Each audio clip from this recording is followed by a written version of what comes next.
Trying to cast the turtle. Welcome, everyone, to StarLadder and iLeague StarSeries Season 3. We're on day 7 of casting. I'm back on the casting desk with Firebat himself. So he took a little bit of a break going to Frodan's place, right? Yeah, I'm at Frodan's place now, kind of on the road between HCT casts. Just figured, man, I need more Hearthstone in my life. How can I cast even more? So I'm on the road casting now. Seems about right. So ended up casting with Delay yesterday, which was really enjoyable. And we've got some players we're going to see once again. You know, we've cast last time, RDU, ShtanUdachi, those guys we've already seen. But we're going to keep seeing them. For those of you who are not familiar, we are still in the group stage. We've got Group A and Group B disputing matches in a round-robin fashion in a Conquest best-of-5, which is fairly standard. RDU has already played a few matches. ShtanUdachi as well. RDU less so than Shtan, I think, since he was in Russia. So he's going to be disputing more matches today. I think Group A, a lot of it is pretty much over at this point. Okay, Group A is already over for the most part, I guess. But yeah, these round-robin tournaments, one thing that's so great about them, it really cuts down on the variance a lot because you do get to see every player play so many games. So you get the variance out of Hearthstone, and you can kind of see who's really the best. And Frozen is clearly not prepared with the lineup that he brought. We saw him play against Orange yesterday in a last show of strength. He brought Ramp Druid. I don't know if you saw that. Yeah. But he brought Anaconda Druid with the Bright-Eyed Scout and everything. Tried to get himself. Wow. Yeah, I guess it was a way to get greedier than the greedy decks he anticipated, but as it turns out, there was just more aggro, and he just got completely demolished. Felt a little bit awful for him. These are kind of the players I'd expect to be doing well, though. You know, you got Tice, Nyria, both up there at the top of the group. Going into looking at these groups, I thought like Nyria and Zixo were going to be the standouts in Group A, and then in Group B's side, I thought it was going to be like maybe Stan Sifka and Kalento and Pavel. So interesting to see that Kalento and Pavel kind of taking a beating. Is that maybe because they're bringing kind of the slower decks and haven't really adjusted how fast things are going? Yeah, I think that's precisely it. I mean, we saw their lineups, and there seems to be two different strategies, clearly. Just bring up the control decks or bring out the aggro decks. And so far in the event, aggro's been doing a lot better. Since a lot of people are bringing Quest Rogues, if you can afford to leave that unbanned, and even Jade Druid.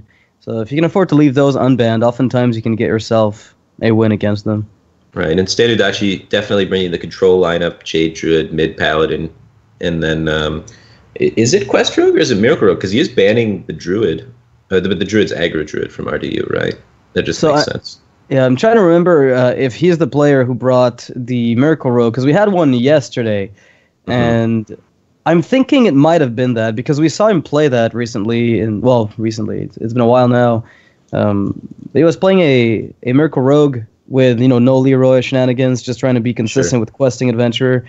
So I think that might be what he's brought to the event as well. And regardless, I think RDU's lineup is still positioned okay, just less so than against Quest Rogue. Yeah, in this matchup, the Quest Rogue versus the mid-range Murloc Paladin often lends itself to being slightly Quest Rogue favored, since the mid-rangey deck isn't able to pressure nearly as fast as the more aggressive variants of Paladin. So if the Paladin kind of has a bit of a weak curve like we are seeing here from ShtanUdachi, it does allow the Rogue to kind of get its legs out there and complete the quest without dying. Imagine he just coins out this Igneous, huh? Gets rolling on that. Yeah, it seems about good because you're looking to get those Flame Elementals out, and there's also the funny part to the new Quest Rogue builds that have emerged with the Tolvir Stone Shaper, which against Paladin usually lines up super well against everything they've got, since True Silver doesn't quite finish it, then they have to ping the shield first. So since they don't want to be spawning 1/1s early game, since it's very slow, you often get some decent value on actual cards, which is a pretty big deal. Right. Now, how's the best way for RDU to complete the quest? He's leaning towards Igneous. You may think about trying to invest some of these Flame Elementals in now with the quest so that you don't have to do it later, because that way he could go the third Flame Elemental, then the Gadgets and Ferryman, and then replay the Flame Elemental on 4, and then complete the quest on 5. With this iteration of the way he's doing it, he's not going to have the mana to get the quest out on 5, so he's going for a turn 6 quest completion, but doesn't require the usage of a bounce. Yeah, but this is one of these spots where, since you're before the Spiker's T turn, that Tolvir lines up perfectly against Paladin. Okay. I mean, that's kind of what I was alluding to. The True Server just doesn't do it, and since the Paladin oftentimes doesn't get the extra 1/1s on the board, since you've been contesting those with your little Fireflies, it's pretty effective.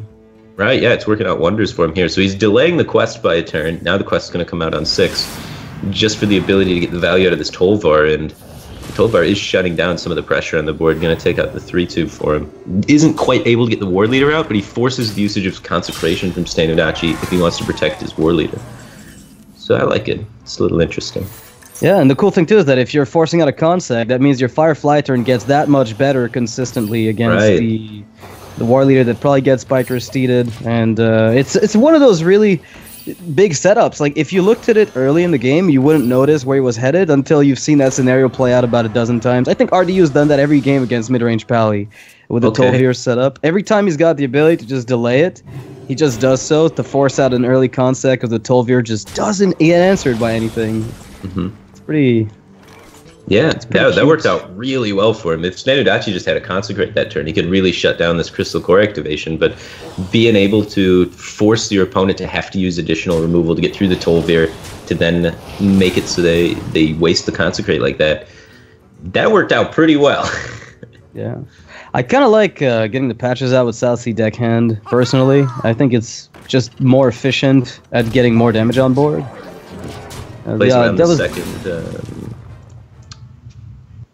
stone thing. All right, help me out here. All right. Spiker Steed? Spiker Steed, thank you. You're just looking at me like you're just like. No, I was wondering where you were headed, because I thought you would finish the thought process, and I'm like, okay, this is it. We're blanking here. Oh my god, you were just gonna let me drown. I was noxious. Why? What did I do to you? I love you, James. One of those awkward moments. So RDU here still in the driver's seat. You know, he knows that the deck that StarLadder's piloting contains a ton of late game pressure with the Tyrion and the Ragnaros, but he's got the answers. You know, the Shadow Step, the double bounce on the charge minions definitely has enough fuel here to clean up the board and keep himself afloat. Tyrion lines up super well against the Quest Rogue, though. You know, taking up to 3 5/5s, which he's got lethal, doesn't he? With the Shadows. Oh, you're right. Never mind me. Yeah, like, screw value. Let's just kill this guy, right? Never mind me. Easy. There we go. But yeah, even if he had to take the game long, he had such a great ability to take the game long. That was a pretty solid Quest Rogue draw. Like, it wasn't anything, like, super astounding, but that Tolvar actually was the highlight of the game, I think. If you just look back at it, that eliminated so much pressure from ShtanUdachi, forced him to have to take weird turns that he didn't want to do. Consecrating on 5 mana is just awkward and clunky. So just the power of Tolvar Stone Shaper. Who would have thought? I certainly had not anticipated would he play in Quest Rogue. You know, of all the cards, or of all the decks where that card seemed like it fit, Quest Rogue was definitely not one of these. Right. Yeah. I would have thought there would be some elemental mid-rangey deck that used it, but I guess it's just not good enough there, and it ends up finding its home in Quest Rogue and just stops that early aggression.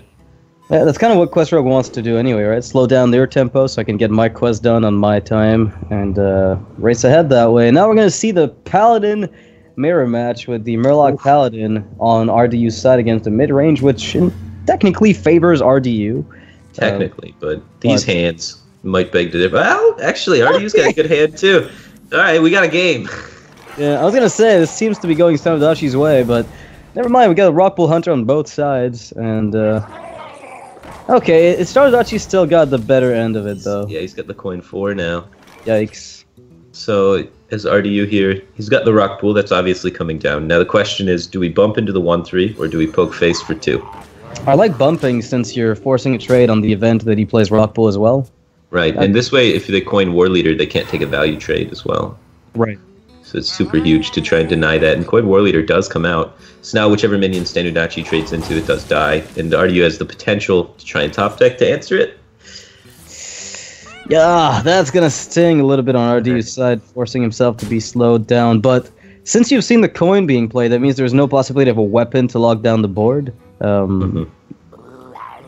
So you can still get yourself a Blessing of King's value. That's pretty good here. All right, or Blessing of King's a 5/5. You could also try and go for Gentle Megasaur to develop the biggest minion, but there are some consequences if you are unable to hit one of the abilities that allows you to trade with the War Leader. But there's a lot of them, right? +3 attack, you've got the +1/+1, you've got Poisonous. I didn't mind that It's the riskiest play, but it has by far the most reward. A 5/4 on the board is more valuable than half a true silver charge. But RDU says, you know what, this matchup's favored. We'll take it slow. I'm going to take the consistent route and win out that way. And maybe he's right. It's looking a little dicey as ShtanUdachi does hit his 4 on curve. Okay, that's a card you're probably okay with seeing. Gonna help you get some trades later on. At the moment, though, I'm not sure if RDU wants to go that route. I mean, he's got... We've seen a Rock Pool, we've seen a War Leader, and a Gentle Megasaur used. So there's not a lot of ways that ShtanUdachi has remaining in his deck to buff the minion on board. So maybe you just War Leader Hero Power so that he can't like directly contest the War Leader. Set up for a Bluegill Warrior plus Kings next turn if everything goes wrong, or best case, you can get a Gentle Megasaur down. I like this line a lot, just because he's used so many buffs already. You're kind of forcing the consecration out of an opponent or a true silver champion if they have one in hand. At least that's the hope. And they're both like awkward for ShtanUdachi to develop, right? You're trying to force him to have to either consecrate or true silver on turn 5, which he doesn't want to do. So even if he had the ability, it would have been kind of clunky. Oh, that's a consecration you can use here if you want to. There's the option of King straight up, like we've mentioned, which protects your War Leader. You've seen potentially... you know that the deck contains Aldor Peacekeeper, so you going for the big buff right now when you can just develop more, wider on the board is a bit dicey, but... Wind Fury to lock down the board completely, preserve the War Leader. It's a threatening board. Yeah. Threatening enough, though, is the question. I mean... Evidently it is. He's going to Sunkeeper Terran into it, try and shut it down, and the Kings is really going to do work here, coming down on a Wind Fury minion. Holy smokes. Yeah, so this was a setup by ShtanUdachi to try to get a Aldor Peacekeeper infested Tauren turn into either Drake or, Consec Aldor into Drake. Either way, these are good removal turns coming up for him if things lined up. But given what he's facing down, he needs I'm not sure there's like an easy way out of it. Another Goodness. Oh, we've got a game. Of Doom. That is going to be game, I think, right? Yeah. Yeah. Seems like game over. He doesn't even want the Wind Fury effect. He's going to kill him this way. Keep it fancy. So what went wrong there? ShtanUdachi had a great early game curve. I think what went wrong was the turn where he played Stonehill Defender and Hero Power instead of consecrating with the trade, because he played a little bit greedily into longer turn setup for removal, but he could have gone for consec trade, put himself a little bit behind immediately. But that's the upside, is that you have the longer game advantage technically, so could have chosen to consec a bit earlier. I think it doesn't mean that he would have won, but it might have played out a tiny bit differently. Plus the Wind Fury, let's just mention that about that Gentle Megasaur. It gave that Bluegill so much leverage. Right. It's absolutely backbreaking for ShtanUdachi. So RDU up 2-0 now, going with Pirate Warrior against Jade Druid, a matchup that a lot of players believe is slightly Jade Druid favored, actually. A lot of players being Firebath primarily, and then everybody said, "Hey, this guy's right." I remember the discussions.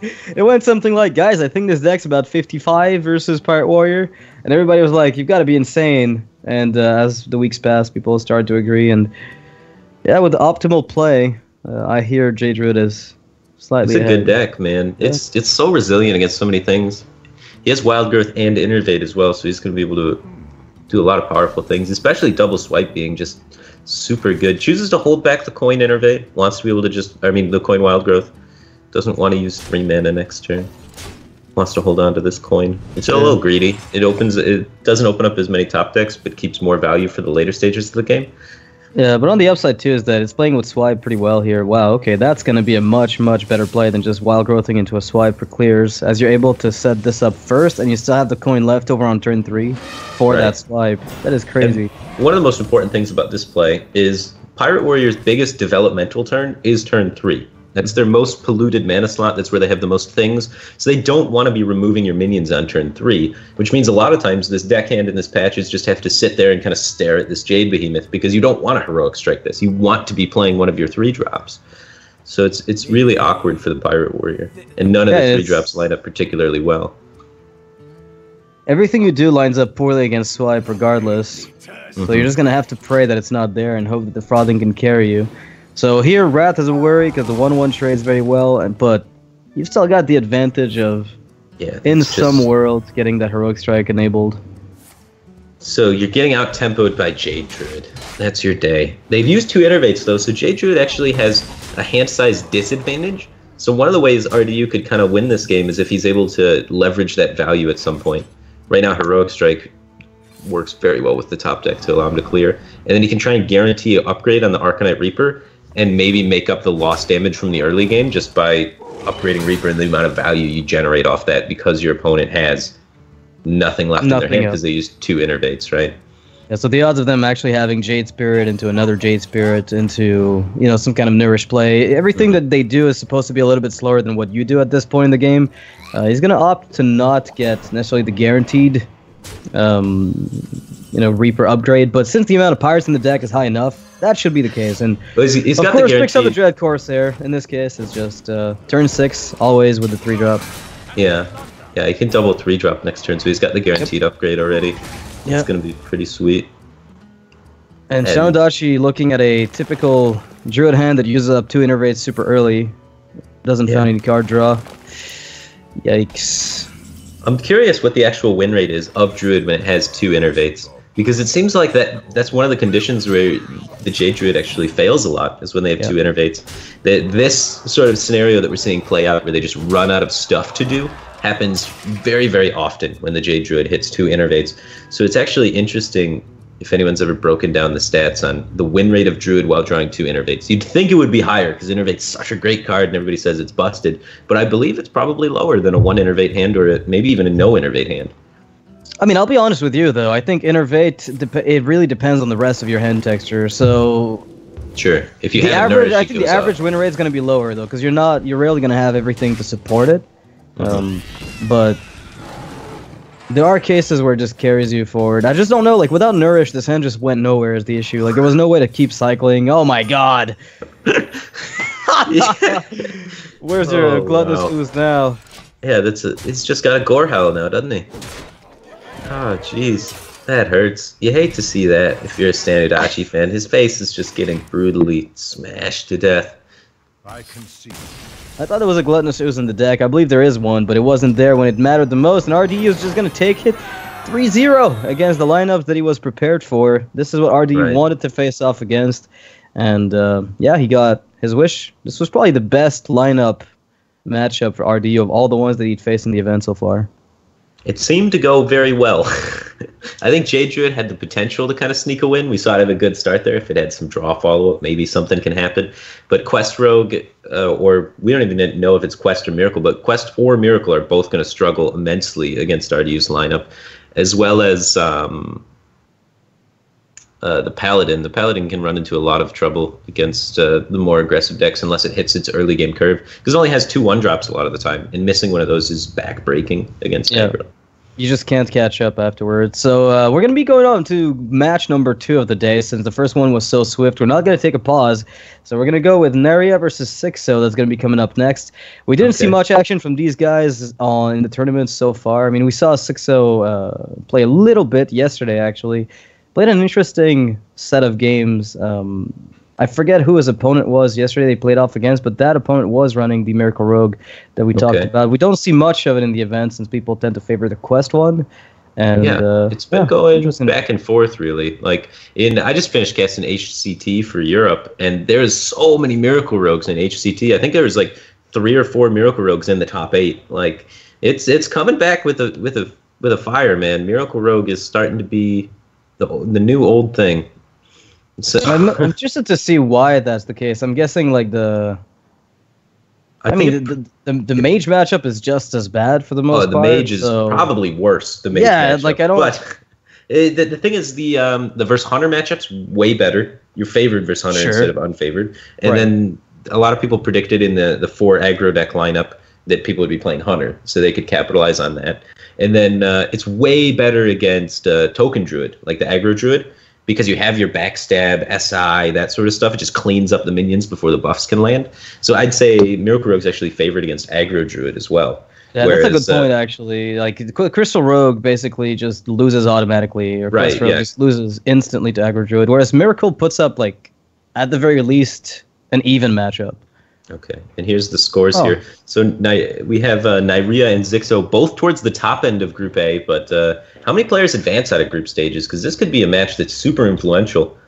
I think the seeding is different based on where they end up in this bracket. So I think the top 2 end up further in the seeding. So top 4 makes it as far as I remember, and then there's going to be further narrowing down of who keeps going through. So top 2 go to the finals directly. This is definitely important for Zixu then. He wants to win this. He wants to be in contention for being, one of the players to, get that extra boost out of groups, as well as he's on the bubble for groups right now. So as these weeks start narrowing out, everything gets more and more important, and this is a big one.